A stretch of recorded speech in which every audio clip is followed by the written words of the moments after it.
Oi, eu sou o Felipe e, como prometido, sejam bem-vindos à segunda parte da nossa Sexta Maldita. Se você chegou aqui agora e não sabe do que se trata, essa é a continuação do caso que viria a ser conhecido como o julgamento do século.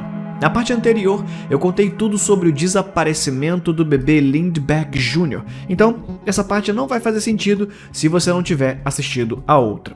O link para a primeira parte vai estar aqui embaixo no comentário fixado ou na descrição. Confere lá e aí sim, volta aqui. E se já assistiu e estava apenas esperando a conclusão desse caso macabro, vem comigo. Mas antes, deixa eu só dar uma recomendação rápida. Eu escrevi alguns livros. O último deles foi Satanás em Ré menor. O link para você ler vai estar aqui no comentário fixado também. Considere dar uma conferida. Falou? Agora sim, vamos pro caso.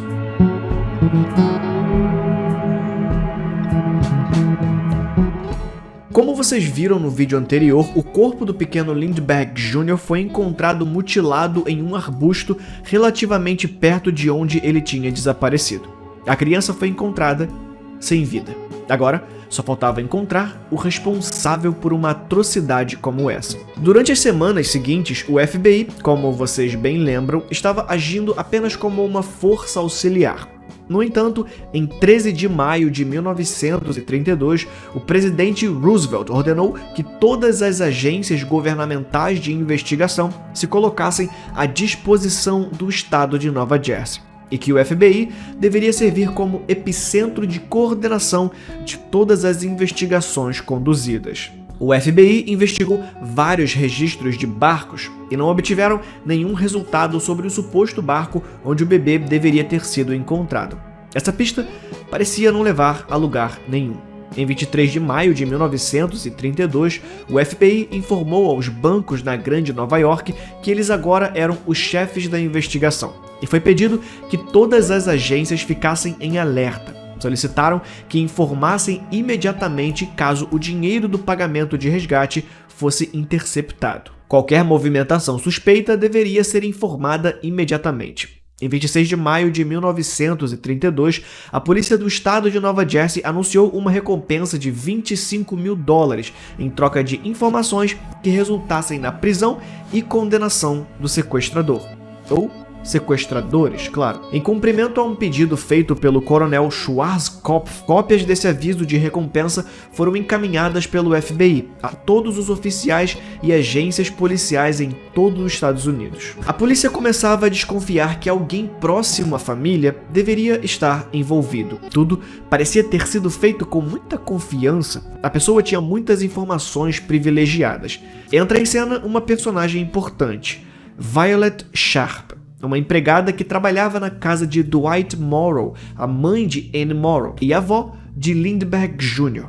Ela foi uma das primeiras suspeitas. Violet Sharp era uma imigrante inglesa de 20 e poucos anos, conhecida por sua língua afiada e comportamento desafiador. Uma mulher que não aceitava rédeas. Desde o início, ela não se mostrou muito cooperativa com a investigação, o que fez com que levantassem inúmeras suspeitas, principalmente do coronel Schwarzkopf, e assim ficaram na cola dela. Quando questionada pela primeira vez sobre onde estava no momento do desaparecimento, ela disse que havia saído para um encontro às cegas com outro casal, que ela dizia não conhecer muito bem, e assistiram um filme. Só tinha um problema, a sua memória, que parecia não colaborar muito. Ela não conseguia se lembrar do nome de nenhum dos dois, nem de quaisquer detalhes sobre o filme que todos tinham visto. Algum tempo depois, em uma segunda entrevista, Violet afirmou que os três tinham, na verdade, ido até um motel local naquela noite. Embora as famílias do pai e da mãe de Lindbergh Jr.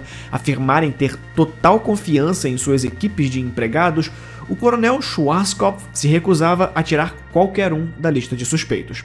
Ele anunciou a sua intenção de interrogar Violet uma terceira vez. Ele iria pressioná-la com tudo que tinha para conseguir alguma informação sobre o tal casal e também conseguir ter acesso à sua conta bancária para verificar se ela fez alguma movimentação suspeita. Mas antes que ele conseguisse, aquele 10 de junho chegou primeiro, ficando marcado pelo suicídio da mulher. Ela morreu depois de ingerir veneno, sem poder dar uma resposta.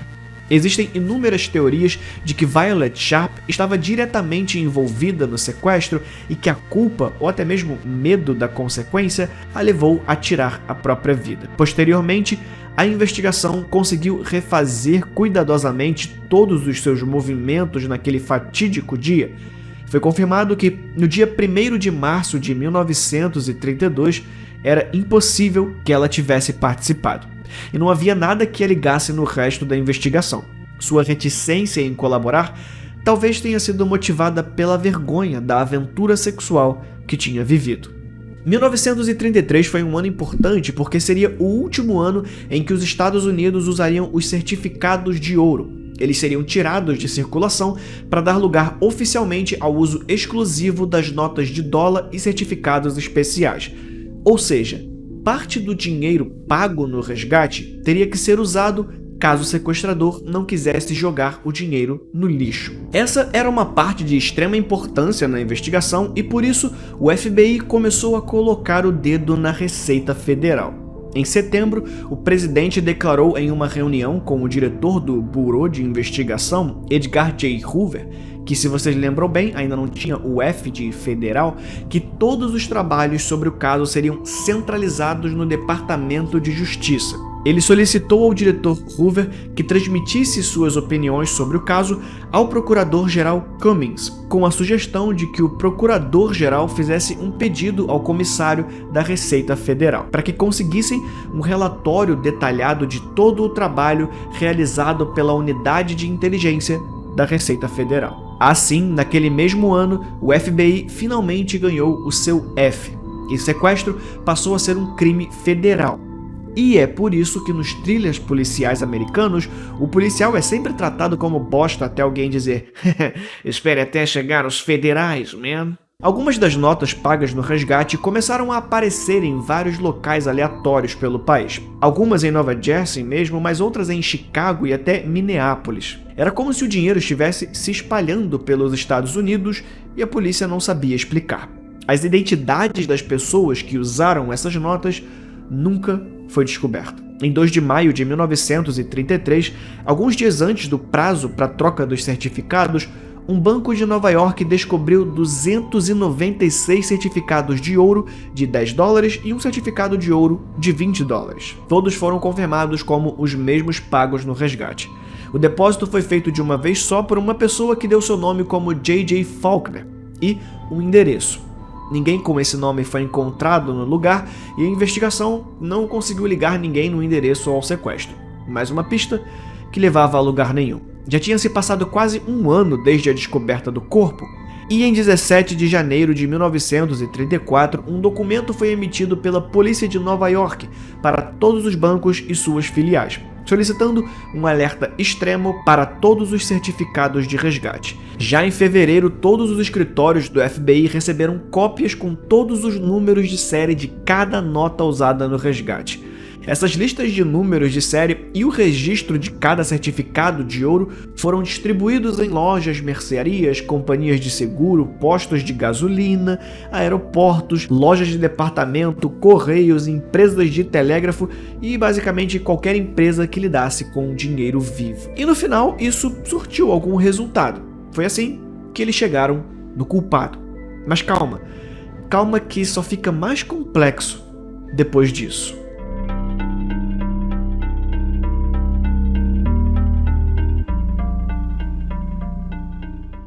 A partir de 20 de agosto de 1934 e até ali meados de setembro, um total de 16 certificados de ouro foram descobertos, a maioria deles nas proximidades de Yorkville e Harlem. A tão esperada oportunidade de colocar as mãos no vilão finalmente se aproximava. À medida que cada nota e certificado era recuperado, virava um alfinetezinho colorido marcando a localização, como naqueles painéis que a gente acha que só existem em séries de true crime. Com o tempo, isso foi ajudando a entender os movimentos do indivíduo ou indivíduos que poderiam estar repassando o dinheiro do resgate. De acordo com a política de cooperação previamente estabelecida com a polícia do estado de Nova Jersey e o departamento de polícia da cidade de Nova York, sob o comando do FBI, equipes compostas por um representante de cada uma dessas agências policiais e um agente especial do FBI foram organizadas para contatar pessoalmente todos os bancos da região. Seguindo o caminho do dinheiro, tornou-se possível para os investigadores rastrear as contas até a pessoa que as havia passado originalmente. Pela primeira vez desde que todo esse caos tinha começado, os investigadores conseguiram, enfim, descobrir que a descrição do indivíduo que estava passando os certificados podia se encaixar na descrição do tal John que havia negociado no cemitério, conforme descrito pelo professor John Condon. Foi determinado através da investigação que as notas estavam sendo passadas principalmente em lojas pequenas. Por volta das 1h20 da tarde, em 18 de setembro de 1934, o gerente assistente de um banco em Nova York telefonou para a polícia e informou que um certificado de ouro de $10 havia sido recebido alguns minutos antes por um dos caixas daquele banco. Logo se verificou que o certificado havia sido recebido na conta de um posto de gasolina, localizado na rua 127 com a Avenida Lexington, em Nova York. Em 15 de setembro de 1934, um atendente recebeu o pagamento de 5 galões de gasolina de um homem cuja descrição se encaixava quase perfeitamente na do indivíduo que havia passado os outros certificados nas últimas semanas. O atendente do posto de gasolina, desconfiado do certificado de ouro de $10, registrou na conta o número da placa do carro dirigido pelo comprador. Com o número da placa, conseguiram chegar ao dono do carro. Foi assim que a polícia finalmente chegou em Bruno Richard Hauptmann. A casa de Hauptmann foi vigiada de perto pelas autoridades federais e locais durante toda a noite de 18 de setembro de 1934 até aproximadamente às 9 da manhã do dia seguinte, quando um indivíduo saiu de casa e entrou em seu carro estacionado nas proximidades. Ele foi prontamente detido e levado. Após algumas investigações, descobriu-se que Bruno Richard Hauptmann era um carpinteiro alemão que estava nesse país há aproximadamente 11 anos. Um certificado de ouro usado no resgate no valor de $20 foi encontrado em sua posse no momento da prisão. E em seu apartamento encontraram um par de sapatos que posteriormente foi confirmado como tendo sido comprado com notas pagas no resgate. Mas não apenas isso, como várias notas com os mesmos números de série anotados pelo FBI. Os valores passavam dos $13.000. O retrato falado, baseado no relato de Condon, também batia com a aparência de Hauptmann. Joseph Perron, o taxista que tinha entregado a carta para John Condon, foi chamado para depor e reconheceu Hauptmann como sendo o homem que tinha levado em seu carro até o prédio naquela noite. Hauptmann tinha 35 anos e era natural da Saxônia, um dos estados da Alemanha. Em seu país, ele tinha antecedentes criminais por roubo e passou um tempo na prisão. No início de julho de 1923, ele conseguiu escapar e pegar carona num navio em direção aos Estados Unidos. No momento em que pisou no país, foi pego e deportado imediatamente. Em agosto, ele tentou de novo e foi deportado mais uma vez. Mas sem aceitar a derrota, ele tentou imigrar ilegalmente de novo em novembro, dessa vez conseguindo. Em 10 de outubro de 1925, Hauptmann se casou com uma mulher chamada Anna Schoeffler, uma garçonete de Nova York. Hauptmann se tornou pai em 1933, um ano depois do sequestro do menino encontrado morto. E outra coincidência maluca é a mãe de seu filho ter basicamente o mesmo nome da mãe de Lindbergh Jr. O filho de Hauptmann se chamava Manfred. Durante toda a sua estadia em Nova York, ele ficou longe de qualquer atividade criminal e seguiu a sua vida com a ocupação de carpinteiro.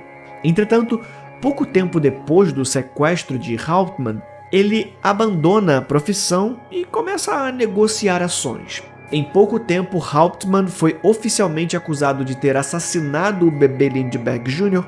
e assim se dava início o julgamento do século, que alteraria a legislação americana para sempre.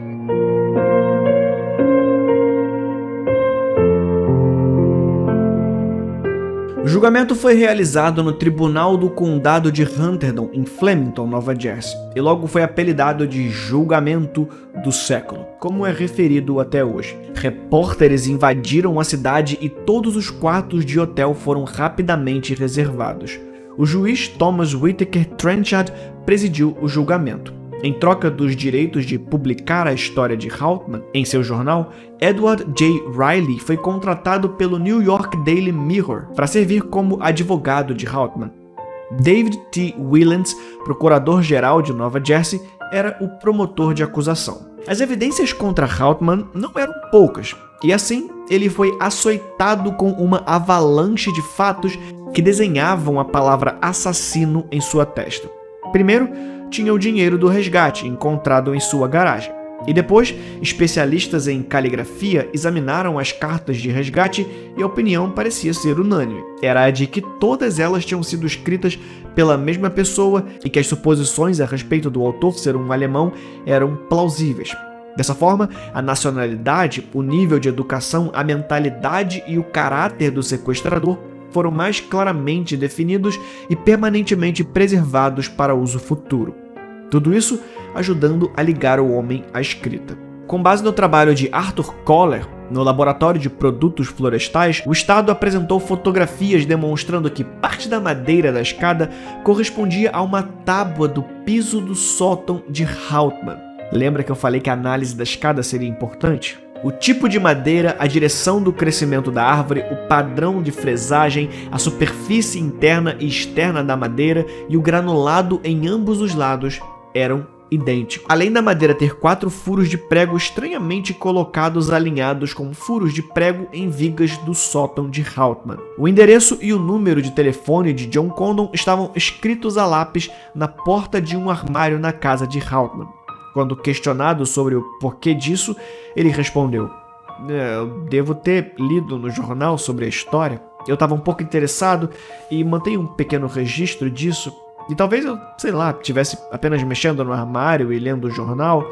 Eu acabei rabiscando. Eu não posso dar uma boa explicação sobre o número de telefone. A acusação apresentou um esboço que sugeria representar uma escada que tinha sido encontrado em um dos cadernos de Hauptmann. Hauptmann, em contrapartida, disse que esse e outros esboços nele tinham sido obra de uma criança. Apesar de não ter uma fonte óbvia de renda, já que tinha abandonado o trabalho de carpinteiro no ano anterior, Hauptmann comprou um rádio de $400, o que convertido para valores atuais seria mais ou menos uns $8.000, e mandou sua esposa para uma viagem à Alemanha. Algumas testemunhas reconheceram Hauptmann. Algumas lembravam de tê-lo visto na área da propriedade de Nova Jersey no dia do sequestro, e a acusação alegou que ele se ausentou do trabalho de carpinteiro justo no dia do pagamento do resgate. O registro de ponto confirmava isso. O homem deixou o emprego 2 dias depois. Hauptmann nunca mais procurou outro emprego, mas continuou a viver confortavelmente. O trabalho da defesa beirava o impossível.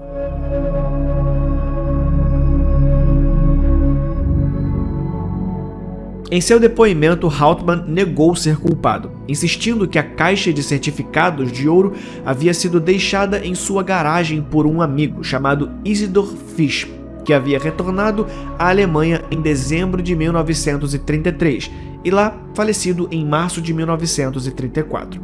Fisch solicitou um passaporte em 12 de maio de 1932, no mesmo dia que o bebê Lindbergh foi encontrado morto. Em 9 de dezembro de 33, ele partiu para a Alemanha, levando consigo o equivalente a $600 convertido em moeda alemã. Hauptmann disse que tinha encontrado uma caixa de sapatos deixada por Fisch e que havia guardado na prateleira de cima do seu armário de cozinha. Ele só teria descoberto o dinheiro mais tarde e que, como Isidor lhe devia $7.500, decidiu ficar para si. A defesa chamou a esposa de Hauptmann, Anna, para corroborar a história de Fisch. No interrogatório, ela admitiu que, embora pendurasse o avental todos os dias em um gancho mais alto do que a prateleira de cima, não se lembrava de ter visto nenhuma caixa de sapatos lá. Mais tarde, testemunhas afirmaram que Fisch não poderia estar na cena do crime e que não tinha dinheiro sequer para os tratamentos médicos quando morreu de tuberculose em 1934. A dona da casa onde Fish morava testemunhou que ele mal podia pagar o aluguel semanal de $3,50 pelo quarto. Quanto às cartas, a defesa chamou um especialista para refutar essa evidência. 2 se recusaram a testemunhar e outros 2 exigiram $500 antes de examinarem as cartas. A proposta não foi aceita e nenhum especialista mais foi chamado. O advogado de defesa argumentou que a evidência contra Hauptmann era inteiramente circunstancial, porque nenhuma testemunha confiável havia colocado Hauptmann na cena do crime. Nem suas impressões digitais foram encontradas na escada, nas notas de resgate ou qualquer outro lugar do berçário. Realmente parecia que o homem tinha encontrado o dinheiro apenas recentemente, quando começou a gastá-lo. As únicas evidências contra ele eram opiniões. Em 13 de fevereiro de 1935, o júri deu um veredito. Hauptmann era culpado de assassinato em primeiro grau. O homem tinha sido condenado à morte. Seus advogados apelaram para o Tribunal de Erros e Apelações de Nova Jersey, que na época era o mais alto tribunal do estado. A apelação foi apresentada em 29 de junho. O governador de Nova Jersey, Harold G. Hoffman, visitou secretamente Hauptmann e sua cela na noite de 16 de outubro, acompanhado por uma estenógrafa que falava alemão fluentemente. O político pediu que ele confessasse e desse um fim em tudo aquilo. O preso respondeu com os olhos repletos de lágrimas que não havia nada para confessar. Seja lá o que Hoffman viu nos olhos daquele homem, ele foi ao menos minimamente convencido e pediu que os membros do Tribunal de Erros e Apelações visitassem Hauptmann. No final de janeiro de 1936, ao declarar que não tinha posição sobre a culpa ou inocência do homem, Hoffman citou evidências de que o crime não podia ter sido o trabalho de uma única pessoa e instruiu Schwarzkopf a continuar uma investigação completa e imparcial em um esforço para trazer todas as partes envolvidas para a justiça. Em 27 de março, a imprensa descobriu que Hoffman estava considerando um segundo adiamento da sentença de morte e estava buscando opiniões sobre se o governador teria o direito de emitir um segundo adiamento. Em 30 de março de 1936, o segundo e último recurso de Hauptmann, pedindo clemência do Conselho de Perdões de Nova Jersey, foi negado. Hoffman anunciou mais tarde que esta decisão seria a ação legal final no caso e que ele não concederia outra prorrogação. Hauptmann recusou uma grande oferta de jornais sensacionalistas da época para publicarem um relato de como tinha cometido o crime e recusou até mesmo uma oferta de última hora para trocar a sua sentença de pena de morte para prisão perpétua em troca de uma confissão. Ele foi para a cadeira elétrica em 3 de abril de 1936. O corpo da criança foi encontrado, o assassino foi executado, o caso foi finalmente encerrado. E um monte de perguntas permaneciam sem resposta. Porque para muitos, Hauptmann não passou de um bode expiatório. E o verdadeiro assassino da criança era o próprio pai.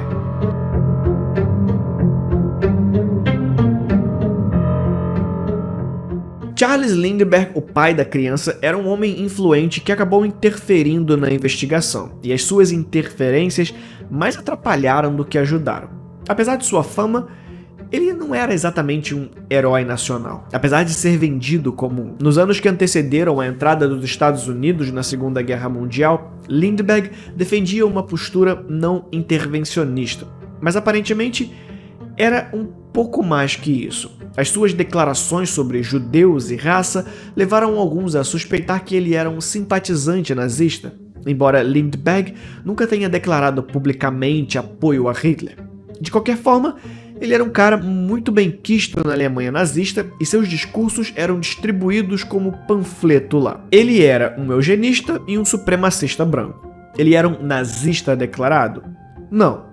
Mas se tem bico de pato, asa de pato, pé de pato, rabo de pato, não deve ser um coelho. Após a morte de Hauptmann, alguns repórteres e investigadores independentes começaram a questionar a forma como a investigação foi conduzida e a justiça do julgamento, incluindo acusações de adulteração de testemunhos e evidências plantadas. 2 vezes na década de 80, Anna Hauptmann, sua esposa, processou o estado de Nova Jersey pela execução injusta de seu marido.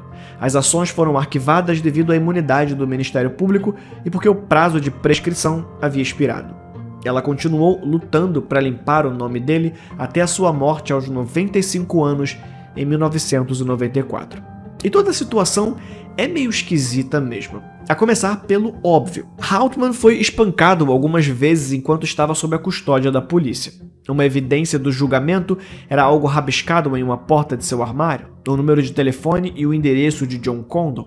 Em entrevista, um jurado no julgamento disse que esse foi o item que mais o convenceu. Só que, de acordo com alguns relatos da época, um repórter admitiu entre os amigos que ele mesmo havia escrito o número para conseguir uma boa manchete.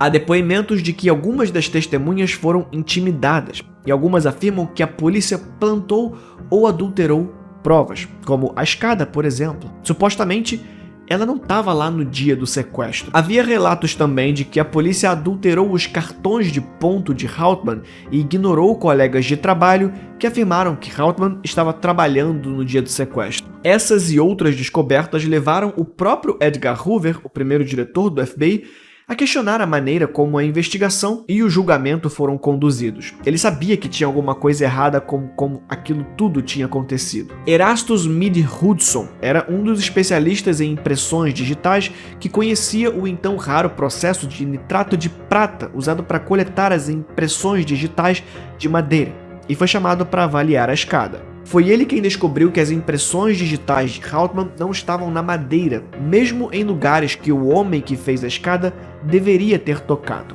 Ao relatar isso a um policial e afirmar que eles deveriam procurar mais, o policial apenas mandou que ele calasse a boca. A escada então foi lavada de todas as impressões digitais, e o coronel Schwarzkopf se recusou a divulgar ao público que as impressões digitais de Hauptmann não estavam na escada e em lugar nenhum. Alguns jornalistas que escreveram sobre o caso disseram que, naqueles dias, a imprensa agia tanto como juiz e júri, e cobriam o crime de modo a obter o máximo de dinheiro possível com a venda de jornais, mesmo que precisasse plantar mentiras. Em 1985, mais de 23 mil páginas de documentos policiais do caso Hauptmann foram encontradas na garagem de Hoffman, o falecido governador de Nova Jersey. Esses documentos, juntamente com 34 mil páginas de arquivos do FBI, que, embora descobertos em 1981, não foram divulgados ao público, e representaram um ganho inesperado de informações anteriormente não divulgadas. Como resultado direto dessa nova evidência, Anna Hauptmann pediu que retomassem o processo que tinham aberto contra o Estado para limpar o nome do seu falecido marido, continuando a afirmar que ele foi incriminado do começo ao fim pela polícia à procura de um suspeito. E como o próprio Hoffman havia dito, como Hauptmann teria conseguido cometer aquele crime sozinho? Havia essa e muitas outras perguntas a serem respondidas. Como Hauptmann poderia saber da mudança repentina nos planos de Lindbergh de permanecer em Hopewell? A família não morava lá e nunca ficava em dias úteis. A família só viajava para lá aos finais de semana. Eles tinham mudado de plano naquela mesma manhã do desaparecimento da criança. Se o sequestrador havia planejado tanto, como que ele sabia que ali, naquele horário, era o lugar onde conseguiria sequestrar o bebê? Como Hauptmann poderia saber que a veneziana da janela do berçário estava empenada? Era a única persiana empenada de toda a casa e não podia fechar por dentro. Foi exatamente por essa janela que o raptor entrou. O que Hauptmann iria fazer com um bebê louro de olhos azuis depois que ele o levasse para casa? Não há evidências de que ele tinha um plano para manter a criança durante as negociações do resgate. A polícia admitiu que Anna falou a verdade durante o julgamento e que não tinha conhecimento de tal sequestro.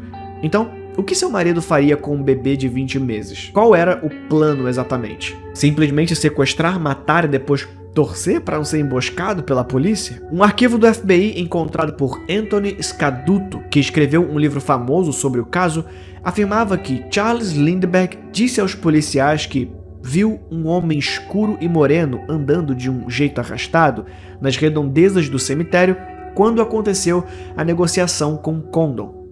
Essa informação nunca foi levada para o julgamento. Nem mesmo a informação de que John Condon teria ido sozinho negociar foi um pedido do próprio pai. Outra evidência que poderia ter destruído a hipótese do assassino solitário era a diferença da caligrafia entre as numerosas cartas de resgate. Os exames laboratoriais da época davam um resultado, mas uma revisita moderna por muitos especialistas demonstram que a primeira carta de resgate possivelmente foi escrita por uma pessoa diferente de todas as outras que vieram a seguir. John Condon também afirma ter conversado pelo telefone com os sequestradores. Segundo ele, pôde ouvir a voz de mais pessoas ao fundo e que alguém gritou "cala a boca" em italiano. Mais uma vez, essa informação foi ignorada no julgamento.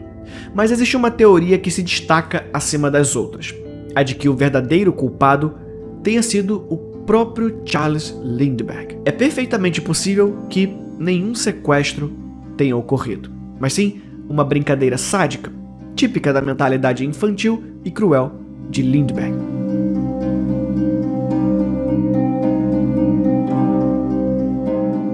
Charles Lindbergh ligou para seu amigo Breckinridge antes de ligar para a polícia estadual para relatar o desaparecimento do seu filho. Os relatos da época são de que Lindbergh nunca pareceu muito preocupado em encontrar o próprio filho.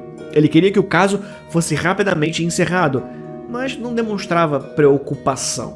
Quando a polícia recomendou a marcação das notas, ele foi contra.